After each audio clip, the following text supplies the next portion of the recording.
So I'm Alicia Rayhans. I teach 5th and 6th grade band here at Sioux Falls Christian, and then I help with the older band as well. Back there is Michael Grinenboom. He does 7th, 8th grade band and high school band, and then he helps out with 5th and 6th graders as well. So they get to see both of us quite a bit all the way through the whole program. So I always waffle. Do I write everything out and sound really like stilted and forced, or do I wing it and a lot? We're umming a lot tonight. So this is the agenda. We're going to go on to instruments. I've been hearing from a lot of you about this already as well. Where do we go to get the instrument? It's a big investment. There can be a little bit of sticker shock if you've never shopped for instruments at all before. So I'm just going to give you a couple things that you can look for and a little bit of advice. Once in a while, you will come across used instruments that are great, but instruments are a lot like cars. You get for what you pay for. So if you find this really great deal and the car ends up being a lemon, you know, that it's the same way with instruments. It's very tempting to go on Amazon and go, wow, this clarinet is like a third of the price of anything else I've seen.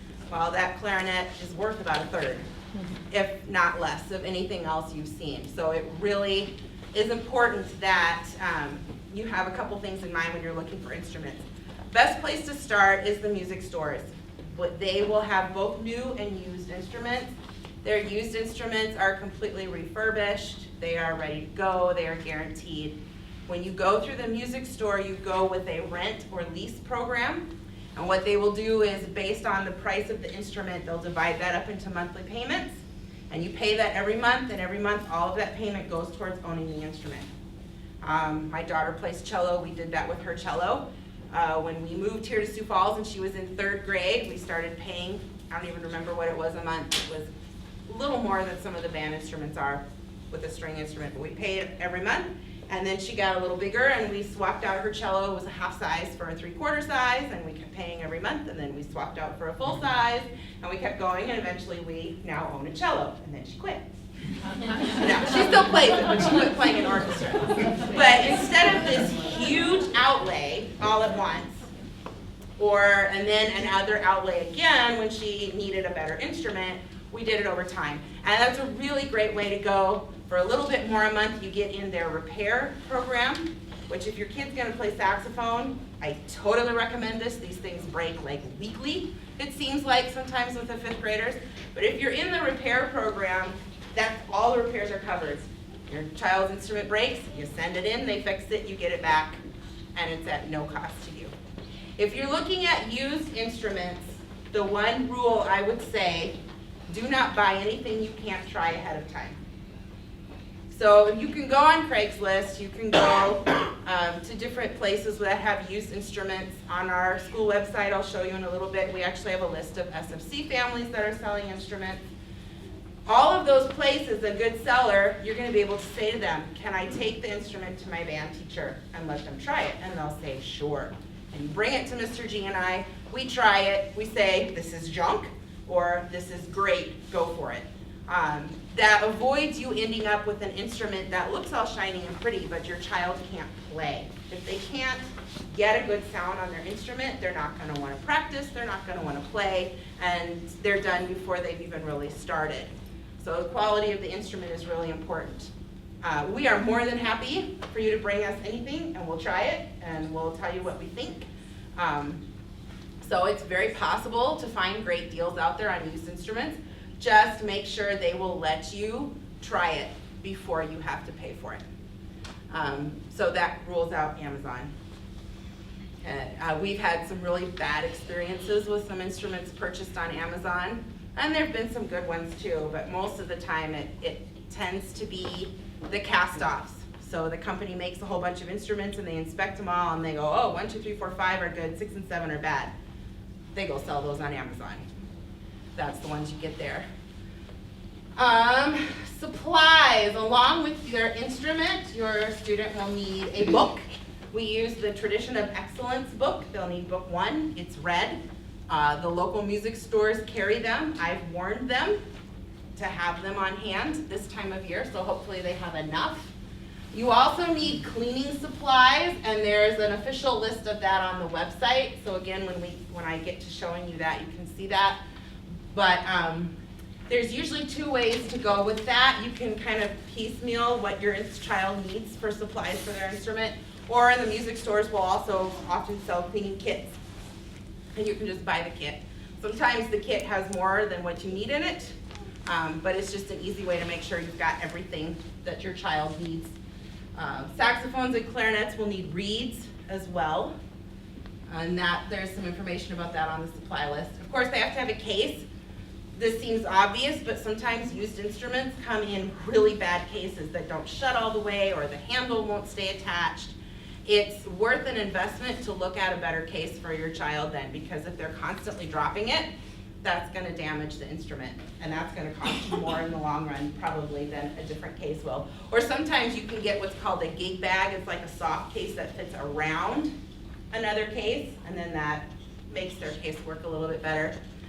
Baritones and horns, I've had more and more students every year get luggage carts that go with their cases and their instruments, because we got little kids playing instruments that big, and it helps them lug them around, so that's something to think about too. And then they all will need a 1/2-inch binder, page protectors, and a pencil. So these are 6th graders. 1/2-inch because that's what fits really well in there. But then what we do is everything I give them goes in their page protectors. And they can find it, it's all in one place. It doesn't get ripped and torn and lost and dog chewed it and mud on it or whatever. I've heard it all, I've seen it all. So that they really don't need till school starts in the fall, but I throw it up there just in case. All right, band camp. This is new this year. I'm really excited about this. We're gonna kind of take all of the less fun stuff about how to take care of your instrument, how to read music, how to put your instrument together, and we're going to condense it into 4 short mornings with the kids. And then of course they're also going to get to play their instruments. My hope, I'm still working on getting volunteers, but my hope is to have a high school student with each instrument group. So a high school flute player, a high school clarinet player, someone that can kind of mentor them and they can look up to and go, wow, that's really cool. I want to play just like that person, because I'm not cool. I know this, but the high school students are cool. So that's what they want to do. We have 2 sessions right now. May 21 to 24 is the first session. That will be in the morning. That's the one I'm getting the most volunteers for. So if you can make that one work, that one I think is going to probably go the smoothest in terms of the number of volunteers I have. But then there's also one the following week, May 28th to 31st, and that one is in the afternoon. So if that just works better with your schedule, works better for you, that one's a great option too. If neither of those work, if you just cannot make that band camp work, then what I would recommend is you sign your student up for at least 4 lessons this summer. You get 2 free. After that, they're $10 a lesson. I would go for the 4 because that's going to give Mr. G and I enough time to make sure they're at the same level that the kids who had the camp are at. It's really discouraging to come in the fall and everyone around you in your section knows all this stuff and you don't know it. So again, we want to try and keep everyone kind of at the same level. We did lessons last summer. We didn't do the camp, but we did lessons. And my 5th graders this year are by far outpacing any 5th grade I've ever had before. Just that little bit of a head start got them so much further. I do sort of a karate belt thing. As they pass certain sections of their book, they get a little piece of tape. That's what the tape is on their binders. And if they get to the end of the book, they get a gold belt. And I have, I think, 4 or 5 gold belts already. I usually have maybe 1. And I have like 10 or 12 kids that are right there ready to finish their books. So it's really exciting to see what that extra summer push has done for our program. Gets them really far. Summer lessons. There's a Google form. You've gotten the link in the weekly newsletters that go home from the teachers, I think a couple times now, but it should look like this when you pull it up. beginning band camp registration, and then it also has the summer registration as well. And what I will do is next week, May 8th, I will take all the information I've gotten from this, kind of jump down. This is what one of the lesson ones looks like. So for example, during the weeks of June 10th through 17, the following time frames will work for us. So I could have a lesson on Tuesday and Thursday that week, or that week doesn't work. Or I can't have lessons in the morning, but I could have them in the afternoon. And I'll take all that information and start plugging the 4th graders in. They kind of get first dibs. But after May 8th, we will start also publishing that schedule and allowing parents of older kids who want their kids to have summer lessons to start filling in spots too. So if you haven't got this filled out by May 8th, the spots become a lot harder to find and a lot harder to get in. There's just not as much options. So I would recommend getting that done quickly if you haven't yet. Does anyone have any questions so far? So we tell you when we're available and you sign us up for 2 lessons or? Yeah, 2. Okay. Unless you're not doing the camp, then I will probably try and get you in for more. But I'll probably contact you about it first. Yeah. The 2 are free. Well, I get paid. You don't have to pay me. The Fine Arts Boosters covers those. So, yes. So it's the camp and 2 lessons? Yes. Yep. That's what you're recommending? That's what I would recommend. Yep. Last summer, we just did 4 lessons. It worked well, but this summer, Mr. G is abandoning me for 3 weeks. So I would have to teach all of them, and then I would come back in the fall and not want to be with any of your kids, so that would be bad. It's a little too much to do it all by myself, so. Any other questions? Okay, we are gonna move on. Concert dates, unfortunately, I cannot give you the official dates yet. They're tentative, but I'm going to give you what I know because our concerts are mandatory. They're required and they're graded. And if your child gets sick or you have a family emergency, they can still make up 100% of the grade. But if you decide we're going on vacation that night and we're gonna skip the concert, they can make up at most 85% of the grade because you just can't replicate a performance situation anywhere else. And those are essentially our tests. We don't give tests in band, we have performances. So we feel it's really important that the students try to be there. The first time the 5th graders will perform will be our Christmas tea, we call it. There's no tea involved. The name has just lingered from years past, but it's called the Christmas tea, and it's always the last day of school before Christmas break. The last 2 years it's been a Friday, but Carla, is that gonna change next year? Yeah, no, I don't know. Usually, pretty soon about now, we start seeing next year's school calendar. So you can just know that Christmas tea is the last day of school before Christmas break.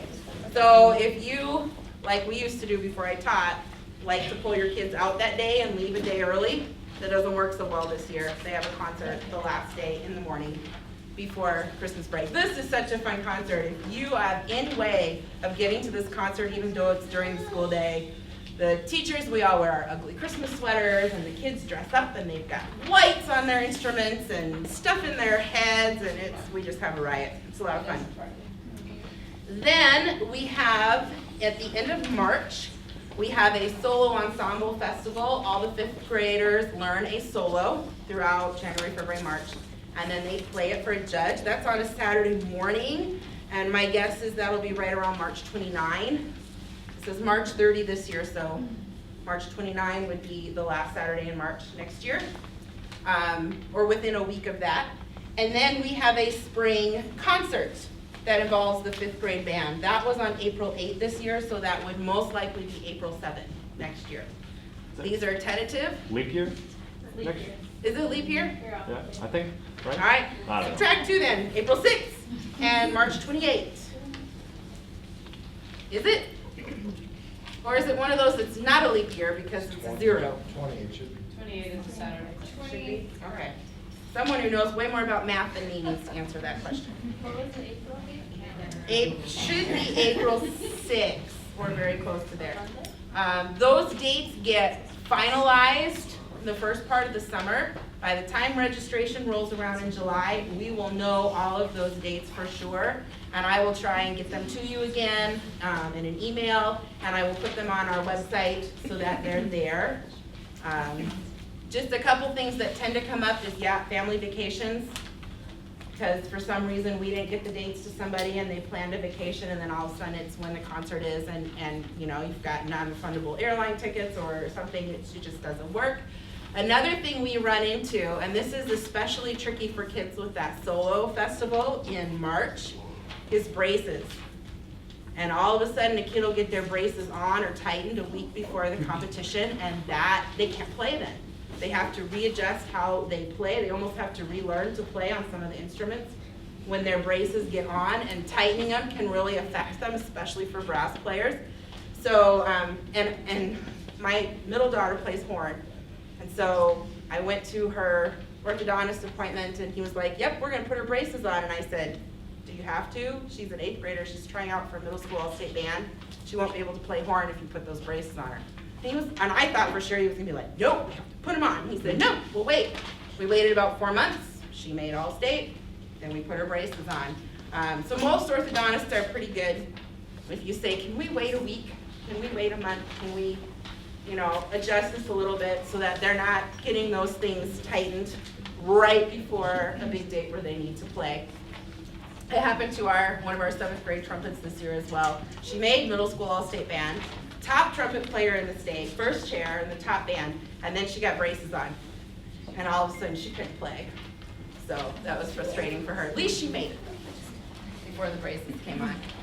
Okay, grading. So most of the grading is pretty simple. I have 4 grade categories. They get a grade for class. That's basically a participation grade. Do they bring their stuff? Do they behave? Do they participate? The performance grade, again, is based on if they're at the concerts or not. I do a series of worksheets throughout the year to help them learn how to read music. They get a grade for that. The lesson grade is what's new this year. Up till now, our lesson grade has been based, again, on participation. Did they show up and have their stuff? And then on their practicing. And what's really frustrating about that is I'll have kids come in, and every week they've got all their practice minutes, and mom and dad signed it, and it looks great, and they can't play anything. And so I'm thinking, okay, are they lying to mom and dad? Are they practicing something else? I can't figure out what's going on because they can't play anything I've asked them to play, but they're getting their 100 minutes every week. And then I've got other kids who practice maybe 30 minutes a week, and they can play everything like it's no big deal. It's just natural ability, or they just are really good practicers or something, but their grade is suffering even though they're getting through the book quickly because they're not getting practice minutes. So what we are doing this year is actually grading lessons the way everything else in school is graded. We're grading it on progress and a little bit on merit. And so the 5th grade book will be divided into units. There will be 10 units per semester. If they pass all 10 units, they've got an A for that. I think it's about 30% of the total grade. If they pass 8 units, they have an 80%. If they pass 4 units, they have a 40%. We did work it out so that they can't fail band entirely by failing their lesson grades. They do still have other parts of their grade that can pull it back up. But the idea is to motivate these kids not to get a number on a sheet for practicing, but instead to get practice time that's meaningful and actually moves them forward as a musician and gets them better at what they're supposed to play. So we're really excited about that. We hope it works. We'll see. That's the grading. Any of this stuff at any time during the year too, if you have questions, if you're hearing one thing from your kid and you think, this doesn't sound right, I can't believe they would do that, please come visit us, call us, email us. We're happy to answer your questions and get it figured out. Usually it's a miscommunication somewhere. So on with communication. My biggest form of communication with you throughout the year will be email. And I use our JMC system, which is whatever email you give the office as your primary contact email, I'm able to go into my computer and with one click of a button email all of you at once, which is very convenient and very nice. But it seems like every year I have at least one set of parents who change their email or change their job or something changes, And they'll say to me, we didn't get that email. We're not getting your emails. Well, it's because they haven't let the office know that their email changed. So just please make sure that whatever the office has, whatever is your most used and most current email, that's what the office has, so that I can always get a hold of you. That just avoids a lot of issues with that. Once in a while, I'll put something in the classroom newsletter, just because I know as a parent myself, some days I get like 3 emails from the school and I'm like, oh, I'll read this tomorrow.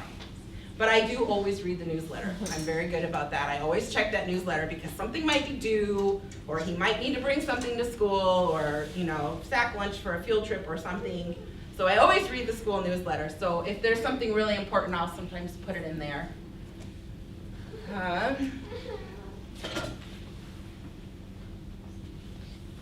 right, so the last 2 things on here are some practice aids that I just want to inform you guys about. With the book, I'm going to grab this one. This is a 6th grade and 7th grade book, but it's the same series. With the book, on the very back page of the book, they don't all come with the CD, this one just does, but they all come with a code. Where is it in this one? Does this one not have it? The one I grabbed doesn't have it. Okay, 1 second.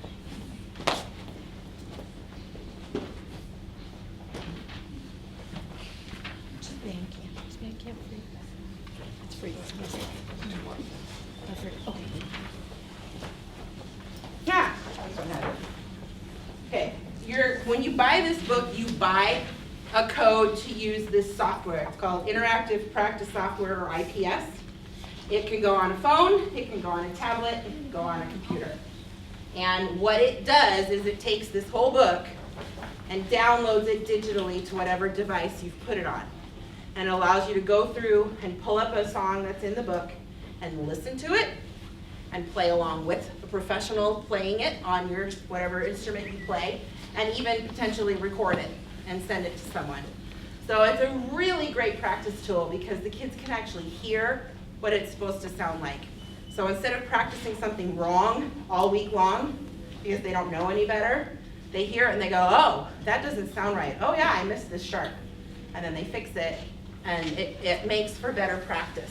That comes with your book. Unless you're playing percussion, you guys buy a different book.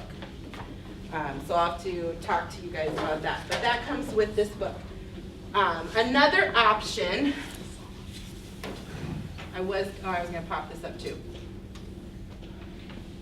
So the website, if you just Google IPS or Google Tradition of Excellence IPS, the website for it pops up as well. The other option, and this is something that we're hoping to have the school purchase for all 6th through 8th graders, possibly high school. But because the 5th graders don't have Chromebooks, it just doesn't make a lot of sense for us to actually purchase this for them. However, if you wanted to at home, you could have this at home. This is called Smart Music, and it does a lot of what, that's not what I want. I haven't played with this for a while, Mr. G. Let's go in here. So you can find the book that your student plays out of, and you can, let's go back here, and you can see the music and you can play along with the music. What this does, that kind of takes it a step further than the stuff in the book. There we go.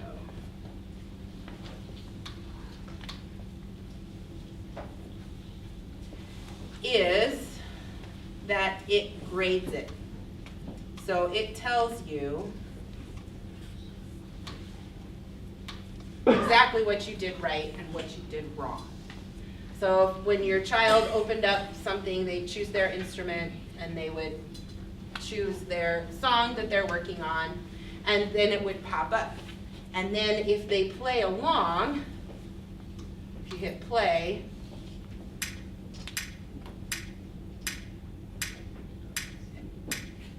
I'm not playing, so you don't hear anything. You can play along. There it goes. You can also record. And, okay, we're not gonna try to do that because my computer always thinks that I have headphones plugged in when I don't. But it will turn all the notes that are wrong red and all the rhythms that are wrong orange. And so there's this immediate visual feedback of I got that note wrong, and I got that note wrong, and I got that wrong. And that we've been using it with the 7th graders, and I had a couple flute students this year that beginning of the year never got their key signatures right, never got their flats and sharps right. And they started playing with this, and all of a sudden they're getting them right all the time because they're practicing with something that immediately tells them it's wrong instead of waiting a week for me to tell them it was wrong and move on from there. So that is an option you guys can look into. I can't tell you off the top of my head what an individual subscription is. I know for us it's about $4 a student, but I think it's different when it's not through the school. But that is an option as well. School website. So if you go to the school website and you go under Fine Arts, Instrumental, this is our instrumental or our band website. Right here already we have instrument exchange. So if you have something to sell, you click here. If you want to buy, you click right here, and it pulls up a spreadsheet and it shows you every instrument people have for sale. Assuming they haven't sold it. Once in a while they sell it and don't tell us, and we don't take it off. But that should be all the instruments that are for sale. There's a calendar on here that has all the band events on it as well. And some other schedule things. But then you can dial even deeper and go specifically to the 5th grade band page. These guys are almost 7th graders. We need a new picture. But this calendar only has things that pertain to 5th grade band on it. So that's kind of nice. And this is just kind of a place we keep a lot of stuff if you need to go back and look something up. So lesson schedule has been on here. That software, that IPS, the download instructions are on here as well if you need to find that. My grading is on here. These are videos that kids can go through to remember how to put their instrument together at first over the summer, or how to clean it, or different things like that, how to make that first sound. Just a lot of different information that we keep on this website. So if I ever say, well, it's on the website, this is what I'm talking about.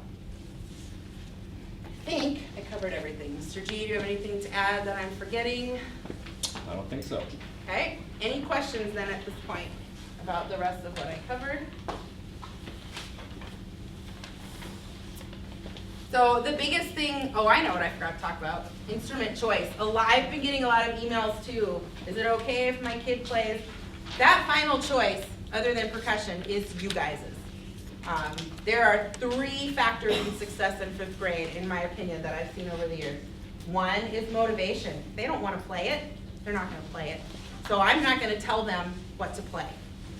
I'm going to give you advice. Most of the time, the one they're excited about is fine. Every once in a while, we'll have a kid that's like, I'm going to play flute, and they cannot get a sound on that flute if their life depends on it. So then I say, what about clarinet?